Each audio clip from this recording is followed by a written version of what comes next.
kung gusto niyo paano ko pa nagagawa yung finger 8, ganito lang po yan. Dapat, ganito yung kamay nyo, yan, ganyan. Hawakan nyo, bali magdodouble po yung ganito. Pagdodouble po yung ganito nyo, isa po dito. Tapos, hawakan nyo po ito, tapos, bubo. Ayan. Also, mababa nyo na po, tapos ganyan. Ha?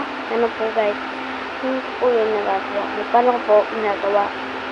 Po gagawa yung ganon, yung lumalabas dito. Hawakan nyo po yan, ganon po din, gagawin nyo, tapos,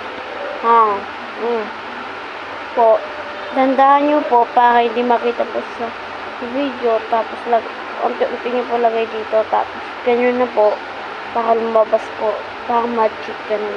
Ganun po yung ginagawa ko. So, ganun po din gawin nyo. Bye-bye! Bye-bye guys!